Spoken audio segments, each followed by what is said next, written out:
All right, let's get started. There's fewer people today.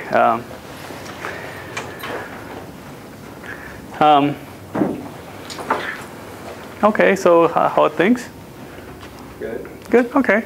So I wanted to continue with the quality of service, at least on the slide stuff, right? So again, we went through the higher level idea of what quality of service is. And I apologize that we don't go into detail about any one scheme because there's so many different things, right? Things tend to get muddied. So hopefully we'll look into a little bit more detail when you look into, say, media server or something, because the way we define quality of service, this encompasses anything. It can be something that is streamed to you, something that you watch on your player with no network involved and all those things. So it's a more generic concept, right? So in terms of providing this quality of service, so first you need to define you need to somehow figure out what is a quality and be able to measure that so we can see if you're getting the quality that you deserve, right? And there are three different, so when you implement these things, there are three different classes of services, right? So it sort of follows the real-time kind of systems. So you can have a guaranteed service class and the ever-present best effort class. Best effort class, we make no guarantees. Best effort can mean that you are aware of quality of service, but you're still not trying to be better than what you could, or it could mean that you're not aware of quality of service, right? So you can build a system where it has no notion of quality of service, so whatever you get is what you get. In the case of the guaranteed service, you want some sort of a guarantee, and guarantee also means that there is some sort of penalty for violating those guarantees, right? So if you ask for quality of certain quality, and if you don't get the quality, then there is some cost, right? The cost may be you're violating your contract, in which case there's some financial stuff or something, right? What that means is the higher the guarantee that you move, you need to have some mechanism which measures what kind of a quality you are getting, so that it can prove to you that you got the quality that you wanted, or show you that you didn't get the quality, and you can get this stuff. Which also means that this abstraction would have to send away something that is not part of your quality, right? So if for example, you're building a media server and the quality is supposed to be the client should get a certain amount of quality, and you are asking more clients into this picture, then at some point the server will have to say, I cannot maintain the quality of service anymore because you're asking for some quality of service, but my resources are being exhausted, so I can't provide the service. So it has to measure how much quality is being serviced to you, and if the service is not being met, it has to send away some clients, and usually that's so you have to figure out what happens with those things. So the harder you try, right, the more pessimistic the system gets because it has more penalty if it doesn't maintain the quality. The more best effort you move, you're a lot more freer to. So you're basically not guaranteeing anything. So if you get good quality, you're happy. If you're not getting good quality, that's all you get. And hopefully, it's not so bad that you get no quality at all, right? And you might have heard these things melting down. So best effort may not be enough for you because you've seen like interesting events happen, right? I mean, it doesn't happen all that much now. But say after 9/11, everybody wants to watch TV. Everybody wants to go on the internet to see what the video. So in those situations, best effort essentially means that the whole thing melts down because there's so much demand than what you asked for, and the whole thing becomes completely unusable. You want to avoid something of that nature, but in general, you get whatever you get.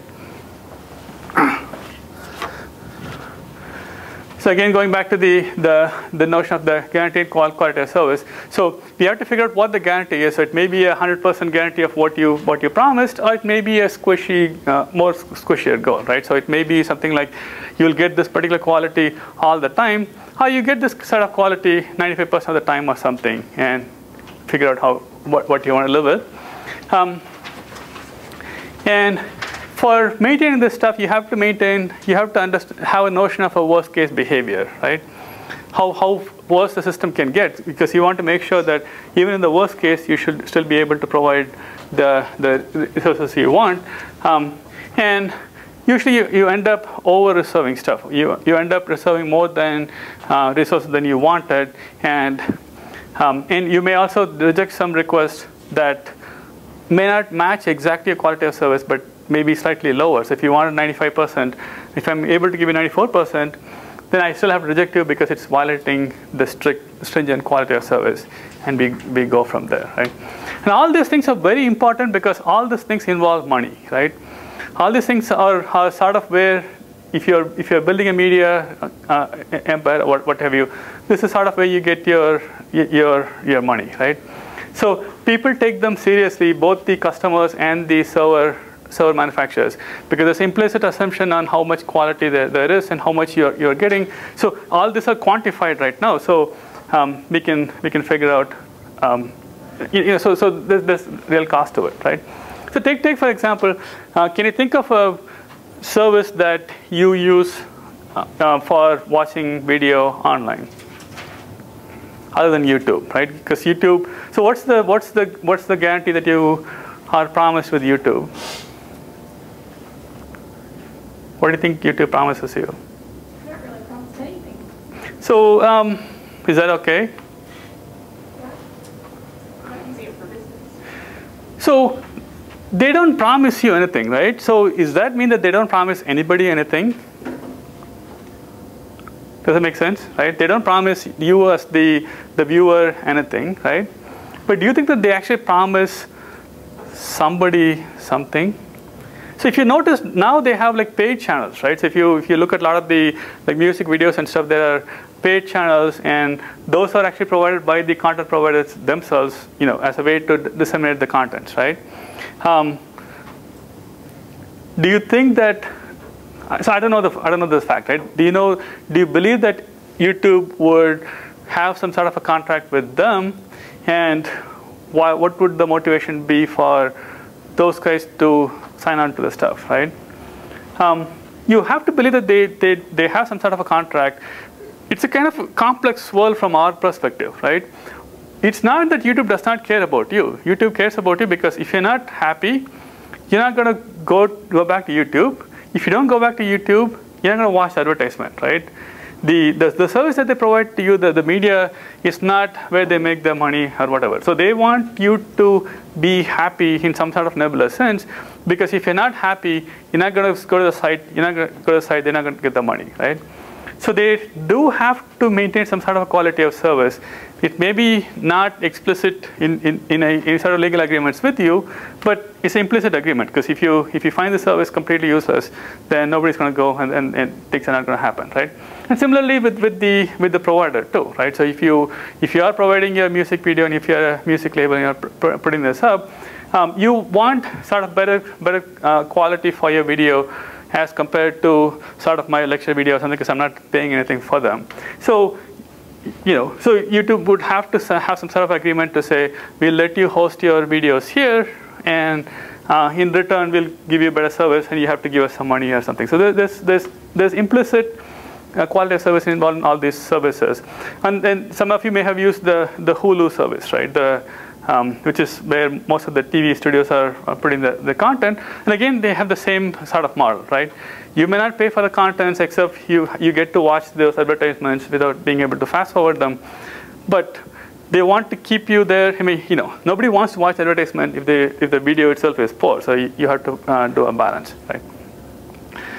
So in terms of the predictive QoS, so this sort of falls in between the quality of service and the best effort. And I think this is sort of where YouTube's sponsored videos will fall, right? They sort of look at the past of where they are in terms of how much quality they're able to service, and then use that to sort of predict how much they'll be able to give in the near future. And in order to guarantee some sort of averages, right? They're not saying that the quality will be 100% or 95% or whatever, but they kind of say on average you'll get good quality. On average you get like 75% quality or something, whatever the metric is, and what have you, right? So you can sort of look at the past to see what's the max you're getting, what's the min you're getting, and what's the average you're getting. And as a service provider, you have a motivation to maintain this sort of things. And of course, you have the best effort, where nothing is promised and you get what you get.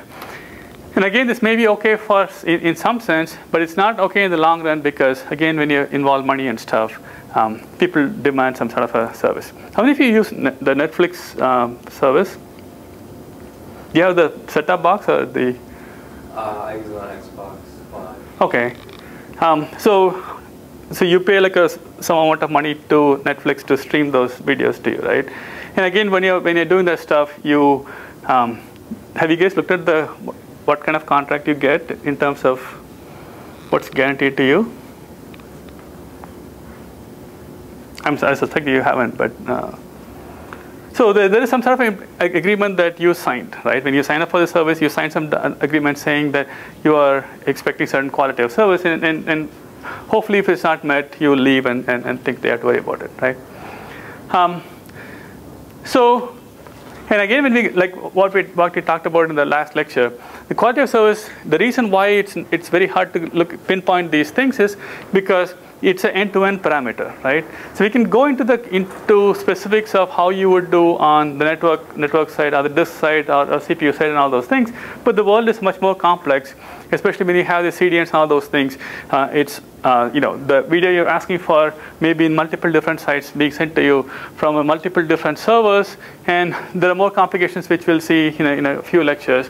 And primary among them is the notion of virtual machines and stuff, right? So what you want is end-to-end metric. So the way you figure that to figure out if you can give a certain quality of service is you build an acyclic graph of all the components that are involved, right? So in terms of if you're getting a video from a server, you add the component, your disk, your CPU, your memory, your network, and so on and so forth. And for each one of those components, you figure out what quality of service it can give for a particular operation you're trying to do, right? And you try to compose it in such a fashion that the output of one component is the input of the next component, right? So if the network output out of a computer can support, let's say, 1 kbps stream with certain amount of jitter and delay and all those parameters, you have to make sure the network can take those parameters, right? So you cannot compose all the stuff so in such a fashion that from the disk to your screen, every component, they have a quality of service that they're willing to provide.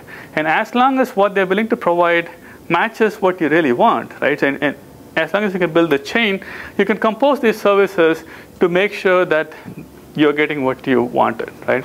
And that's the notion of quality of service scheduling. So you're not just worried about just one component, you have to worry about the whole component. Think of it this way. If your disk happens to be the one that you're worried about, and you're doing some kind of a quality of service stuff for your disk, right? That's not enough to go tell your customer that you're going to get good quality of service because now you have a fast disk. You have to make sure that all the components are composable and give you the quality you want. And so the complicated part is once you have all these notions, you have to do establishment phase. So you have to figure out, given the particular conditions now, whether I can let you in by looking at all the components which are part of the system, making sure that each one of them has the resources to give you the quality that you wanted, and which may mean that I have to reserve all these components. So I have to say, so now I have a customer who wants a certain amount of bandwidth and stuff, right? So I make sure the network, every component is able to lock in that service. So in the establishment phase, it may take a little bit of time. So where I make sure that all the components are promising to give me the service I want, and then you continuously monitor the system. And if any of the system components are failing, then you can enforce.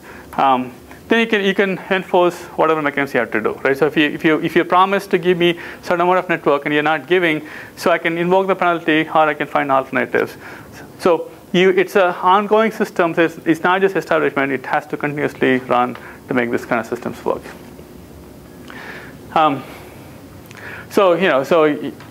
So the different components that form the system is you have to first figure out what this QoS means in terms of resource mapping, right? And I use this nebulous notion of 75% quality, and now you have to figure out what the 75% means in terms of the network or CPU or memory or any resources you can think of, right? So you have to first do this translation, and the translation depends on the particular machine, so you have to add those into consideration. And then you have to do this calculation to see whether you can support a particular user. So if you want a certain quality, I have all these components. I compose all the stuff. So essentially, the idea here is you wanted a service quality Q1, right? So I have to translate this into. So if I have, so this is the server, and this is the client, right?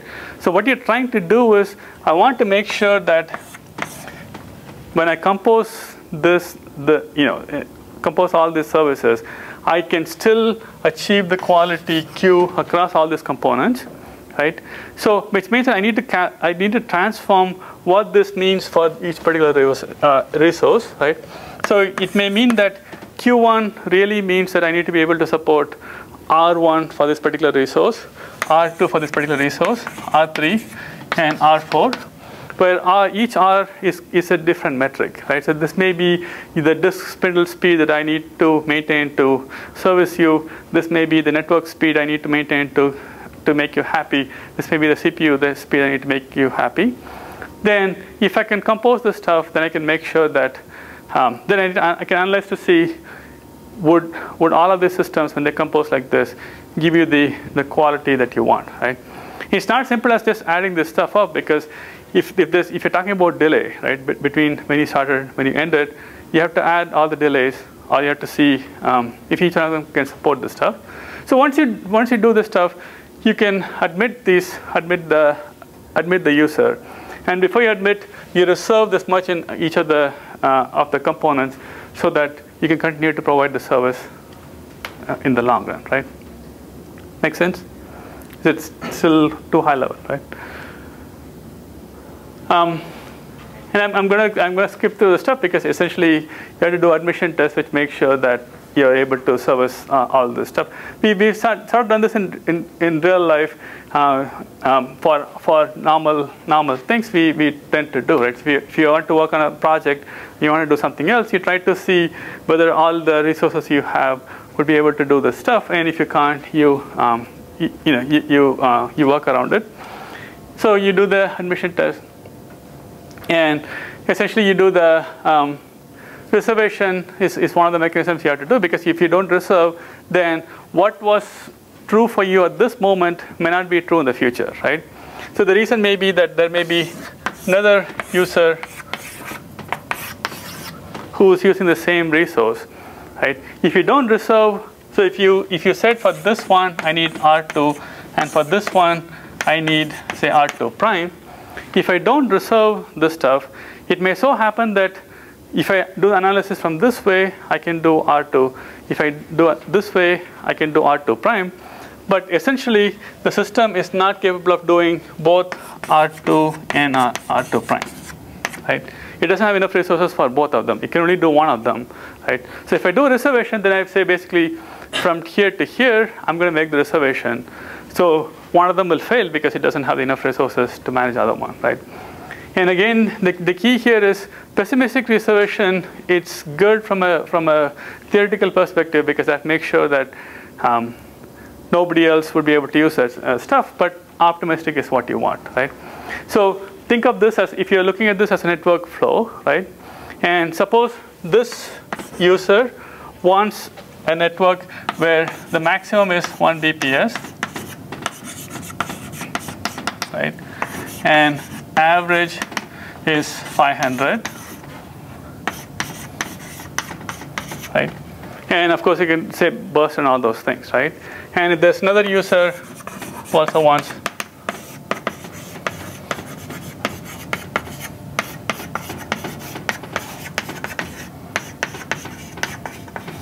right? And you have a network which can support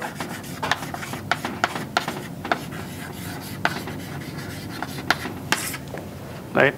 So this node can support 1 Mbps network, right? You have two users who are wanting to use the resources, and with these kind of parameters, right? So one wants a maximum of 1 megabit per second, but average is only 500. The other one wants maximum 750 and average is 250, right? If you're pessimistic, you can only let one of them go, right? So pessimistic means that you have to look at the worst case, and worst case, they both require up to 1 megabits per second or 750 megabits per second. In the worst case, you can support one or the other, right? So if you had another user who wanted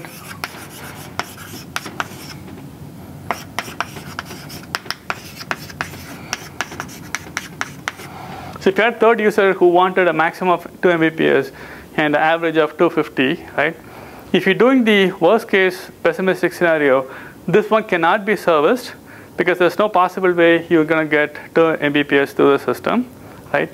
And you can only service one of these, right? But if you're doing optimistic solution, then you can see that on average you're only using 500. So perhaps we can schedule all three of them, and you may be able to get the right behavior, right? And again, it's going to cost you more if you're expecting to do a pessimistic stuff. But opportunistic means that you can let all these three people in, and if it doesn't happen, if the max doesn't happen often, then for the most part you'll be okay, right? But you'll be able to get decent service, right? And again, it depends on how much you're willing to pay for the service. And so in essence, this is one of the things that I mentioned in the earlier class, which is everybody talks about quality of service. Everybody kind of feels what quality of service is. It's not widespread yet, and I think part of the reason is there is not real reason for there's no money involved right now, right? So YouTube, we don't pay. We're sort of happy with what you have, but when you have services like Netflix and all taking off, and as long as Netflix is charging you a certain amount that you don't, so there's at some point you don't care about the quality, and some point you do care, right? So if I may ask, so how much do you pay for Netflix service for a month? The streaming service? The minimum one you get the online service for is $9. $9. So what's the maximum you can get? I think it's 19 or 25. Does it depend on like how many movies, or does it depend on the quality? How many physical movies it depends on. So through all of them, the online service is the same now. Okay. Let's assume that there is, they move completely online, and they're giving you a service, right? So if they tell you that you can stream video at sort of any quality that you want, and they offer you 3 tiers, right? Let's say tier 1, tier 2, tier 3, right? I don't know what figures they should have. What's the lowest figure you think would be reasonable for a service where they make you no promises whatsoever, and they'll give you whatever movies you want for whatever you can get, right? Which means that you may not be able to watch movies, for example, during the daytime, right? Because it's so. I don't know when people watch movies, but let's assume that people watch movies at daytime or evening time. Let's assume that very few people watch movie after midnight to 8 a.m., right? Which is sort of when now people are expected to sleep, right? So if you have the lowest tier where you may get to watch when nobody else is watching, but you get to watch when you don't get good service when people are watching, right?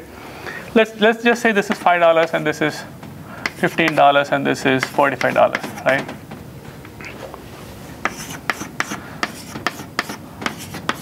Would this be reasonable money that you're willing to pay for the service? So how is the streaming quality for the service? Is it good enough that you're happy, or do you find it hard during periods when everybody's watching? It's pretty good, but that's probably because I get to use campus wired, so I can stream HD, and it's perfect. It's really smooth. Okay. How was your experience? Yeah, I mean, I never tried watching a movie during daytime, so I don't know. I usually watch it late So- in the afternoon. I mean, late evening. So all these services depend on when is a popular time when things tend to break down, right? So if people are typically watching movies in the like 5 o'clock in the evening to 10 o'clock in the evening time, right?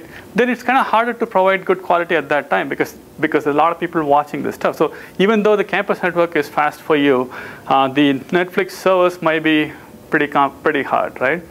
So the point I'm trying to make is they may offer these different services, right? And depending on how much this is important to you, right? If you're watching these movies in a casual fashion and you're not particularly interested in the quality, or you don't mind coming back, right? So if it turns out that you cannot watch a movie from 5 to midnight, but you can come back afterwards and you get high definition quality, right?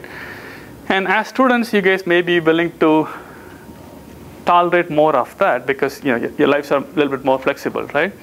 And the point is, they're all trying to bring the service around this point, right? So when you say $9, let's assume that $5 is what they're offering for streaming. Let's say $10, right? The cheap end people don't particularly complain too much about the quality if you don't get this stuff.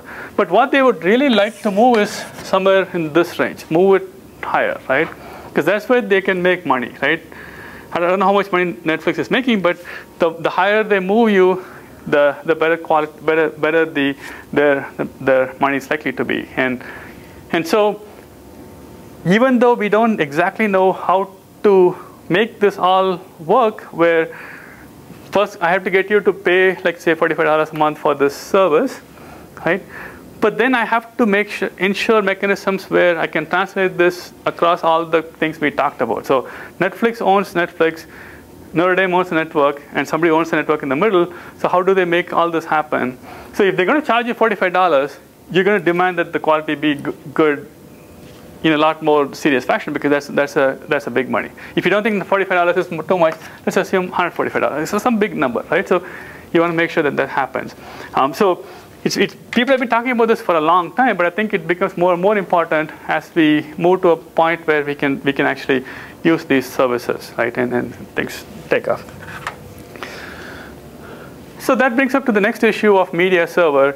So media server, now we are worried more about a particular problem in multimedia, right? So overall, I've been saying something about there's a server, there's a client, and you've been getting this stuff, and you're trying to maintain a quality across the system. Media server, the idea here is there is some content somewhere, and you're watching it from somewhere else, right?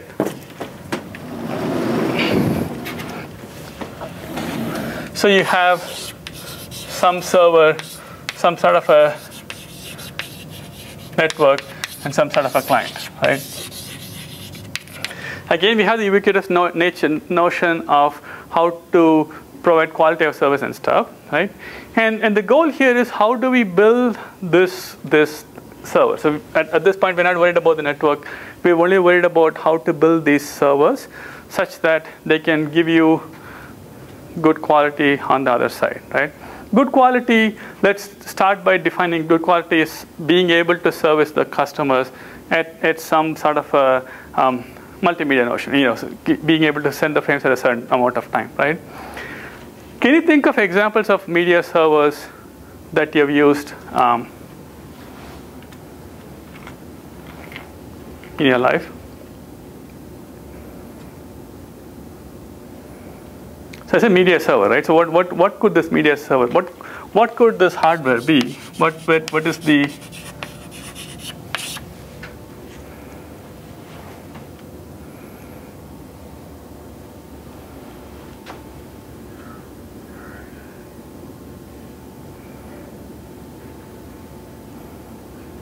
We've been talking about one media server pretty much in this lecture, right? Let's say YouTube, right? YouTube is some sort of a media server, right? Can you think of other media servers?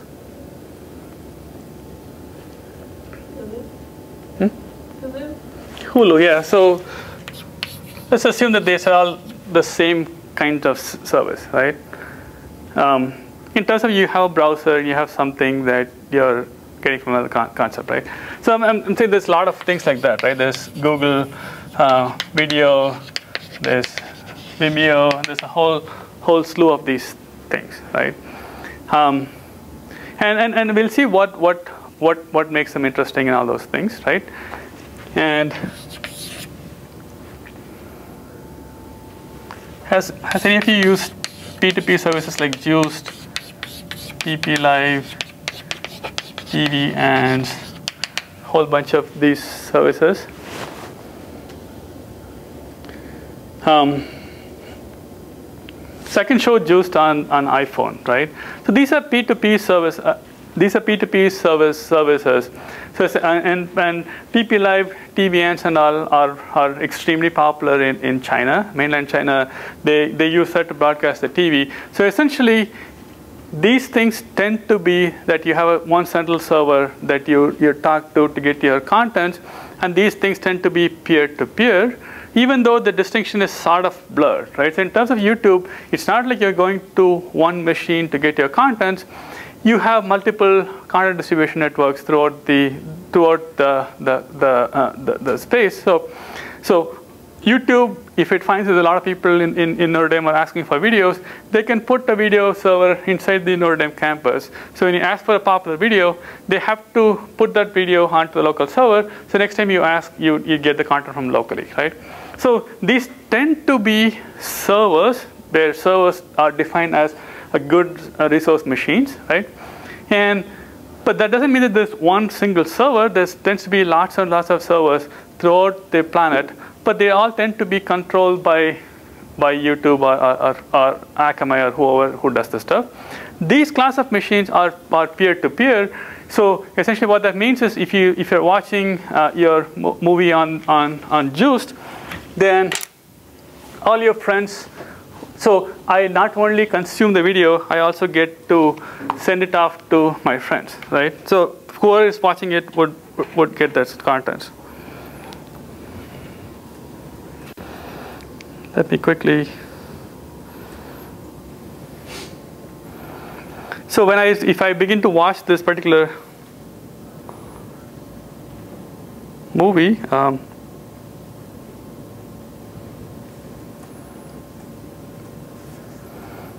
I just clicked some links. So I don't know what video this is, but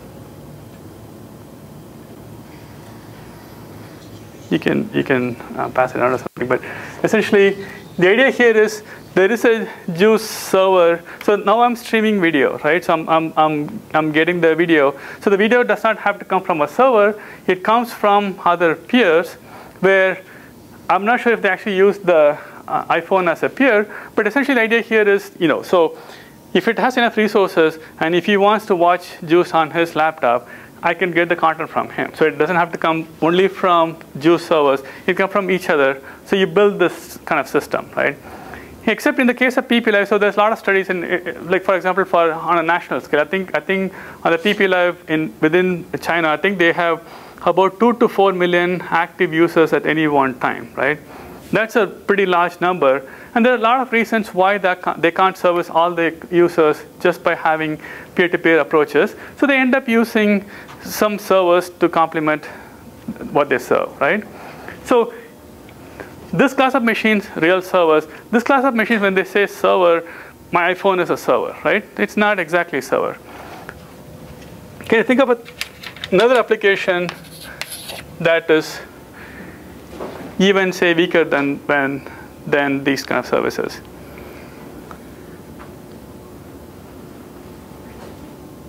There's nothing really to watch because it's just probably showing video, right? But essentially, the underlying technology for that is there's no server. It's talking to each other. So if you install a Juiced here, then I could be your server, right?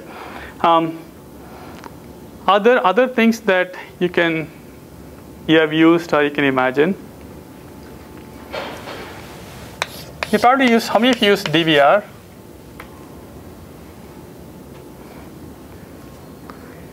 Right? Very few, only you, right? So DVR is essentially the notion that you get to record your TV programs and you watch it, right? So depending on, so essentially you have this box and you connect it to your, let's say your TV. So it records your TV program and you can watch that program or something else, right? And in some sense, it's a server, right? So for example, the dish DVR that we have at home, it can record 3 different programs simultaneously. It has 2 tuners and over the air. So it can record 3 different programs, and I can watch any two of them on two different TVs, right? So it doesn't look like a server. It looks like a small box, and it's not very expensive because it's a commodity device kind of thing. But it's operating on not too many stuff, right? But enough to keep it busy, right? So one of the things that we want to be aware is when you talk about servers, remember the graph we had earlier on about resources and what makes it important, what makes it interesting, right?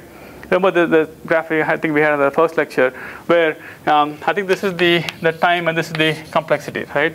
At some point, the resources become so, the machines become so powerful that we don't have to worry about these things, right? So when you talk about it, when you read the book, it looks like they talk about issues that may be solved. So they talk about how to store the contents on the disk, how to make the disk, place the contents on the disk and everything.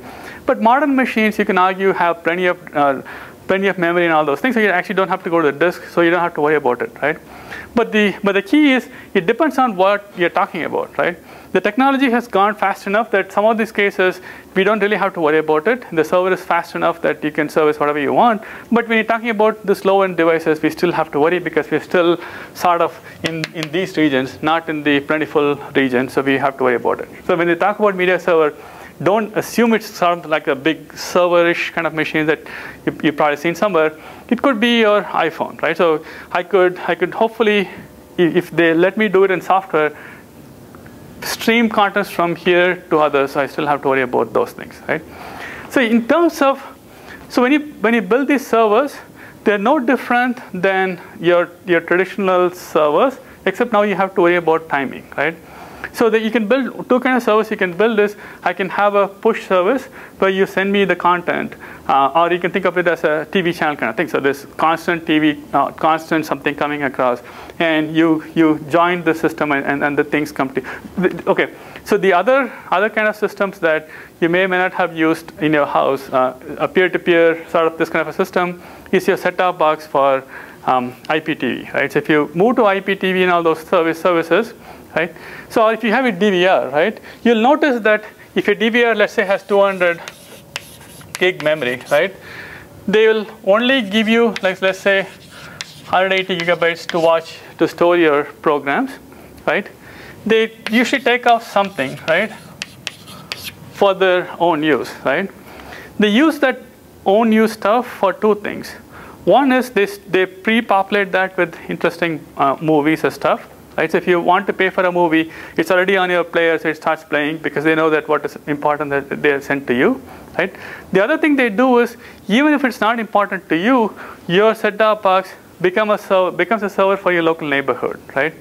So we'll see one paper which talks about that, which came from AT&T. But essentially, if you have AT&T, let's say IPTV service, as part of your service, as you're downloading this video, you're also using some of your upload capacity to help your neighbor. So if they find that a particular movie is very popular, they can send it to your disk because they have 20 gigs on your machine, and your set-top box would service your neighbors if they start to watch the movie. So in effect, you become the server. In effect, they're building a peer-to-peer out of these set-top boxes. Right? Set-top boxes are not just for you, but they're also servicing your community. Right? So they fall into this lower end kind of stuff because the set-top boxes are, again, not that expensive, but they are helping your community. Right? And I'm not sure if many customers know that, because essentially you'll be using the upload capacity that you think you're using for a DSL, because these things are using the same network you have. Right? So in terms of the push service, the server is pushing all the contents. In terms of the pull, the client is making a request frequently to get the right content. So the client knows that there is servers; it has to get the content from the server, right? So the simple case might be that I go to the same server and keep asking for the next chunk, next video chunk, or next segment, right? But it also gives me the capability to ask many people, right? So if I have a list of people, so if I know that all of you have this particular content, if it's a push-based service, right, one of you may choose to decide to send me the content, and I live with that. In case of the pull, it gives me the facility to figure out who I should ask, right? So I can say I want the first segment from her, next from him, and so on and so forth. So I can do some sort of a load balancing on my own by asking these different people, right? It gives me flexibility because I know my network conditions better than you do, hopefully, because I can measure what I'm seeing from the different places. But it also adds more overhead because now I have to make this explicit request. I have to say, can you give me this particular request? And especially in the case where I have to pay for these services, I have to give my credentials. I have to say, this is a pay-per-view movie. I paid for it. Here's the proof to show that I actually paid for it. It's in your cache in your house. Can I have one of those, right? So I have to, every time I have to ask, send my credentials and stuff. So that means there's a little bit more overhead. But in terms of flexibility, this gives me this option to ask ask whoever I want, right? So when I'm building this media service, I have to figure out what kind of a model I want, right? And of course, you have to worry about what kind of application you're building. So if you're building applications such as if it's a DVR kind of thing, it's watching only within your house, then these things are not really as critical as if you have to worry about more bigger servers, right? The next thing you have to worry about is you have to make sure that your subsystem can handle the amount of service that you are trying to service, right? So, for example, in this case of a DVR, right, all of them can be high definition, right? In this particular setup, all of them can be high definition. So the system must be able to write 3 high definition streams, and must be able to read 2 high definition streams and service to you, right? And hopefully there is only one disk here, right? So essentially there is 3 streams going in and then 2 streams coming out. So you have to worry about whether your system is capable of servicing that particular stuff, right? And again, you can imagine this being a concept problem here, and you can still have a problem when you go to YouTube or big server kind of stuff because you scale everything, right? So in this case, you have 3 writers and 2 reader. In the case of YouTube, for every server, there may be 1,000 readers at any one time. You have to make sure that your disk is able to service those things. So you would like your server, your disk, to be a little bit more aware of what you're trying to do. And this goes beyond what you have done in your file systems or storage stuff in your operating system class, right? For example, think of the operating system, the Unix inode data structure to store the information about where files are, right? The important aspect of that is you have some number of, to refresh you, there's an inode, right, which tells you where the data blocks are. Right, so this is where the data is. So you have certain number of direct blocks, right, and you have certain number of indirect blocks, 1 level indirect blocks. So this is data, this is data, this is data, this is data, this is inode, right? So you may have certain number of direct blocks, you have certain number of indirect blocks, you have certain number of indirect blocks, and indirect 3-level indirection blocks, right? So we probably went through this in your operating systems class, right? So the key here is the first certain amount of the file, you directly read it by reading this inode and this contents. The next level, you have to read this and then read some inode which points to the data, right? And so on and so forth, right?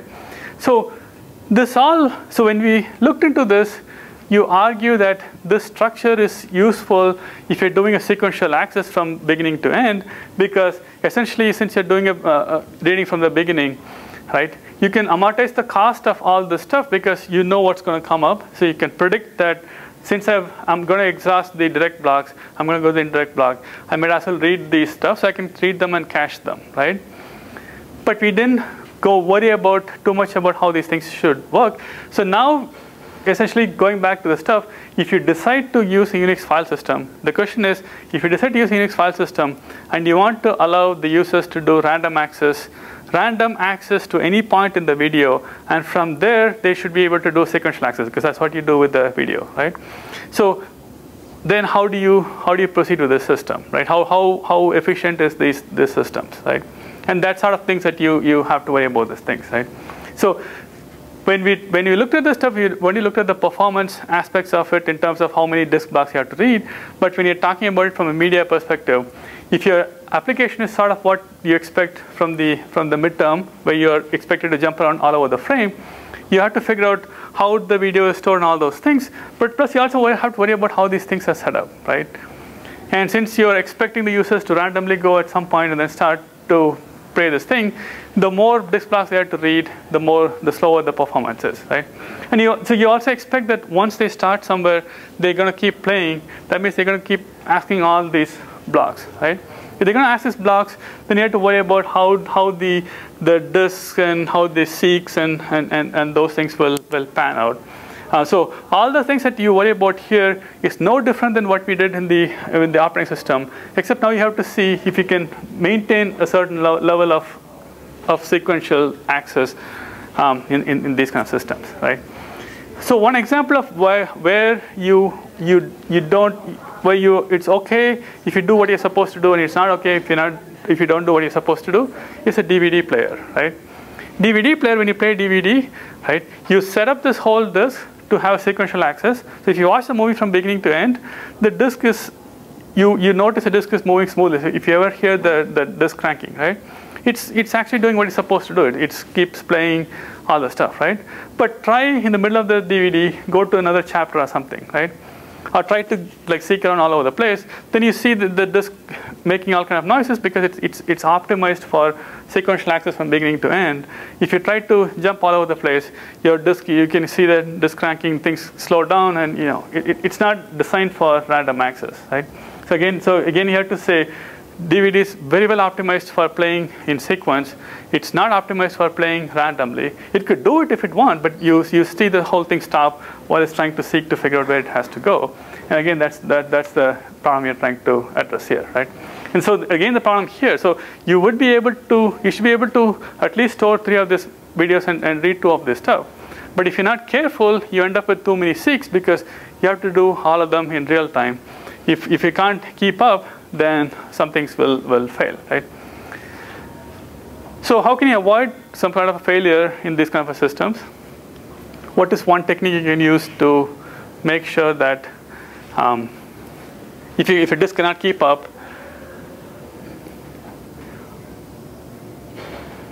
what is one resource that you can use to sort of mask this effect? Which is similar to the stuff you worry about in file systems too.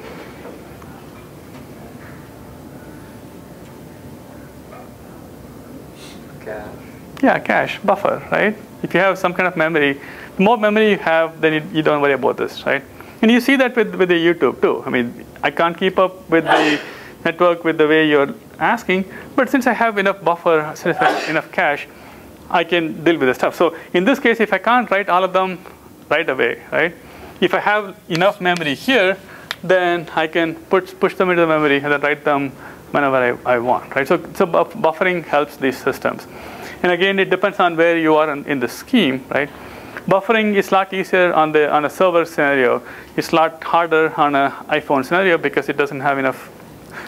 It doesn't come with too many resources, right? So that's the stuff. So unfortunately, we're out of time, and we'll continue with the playback stuff on Friday. So hopefully we can look at all this stuff and then show how a media server you set it up on next Monday.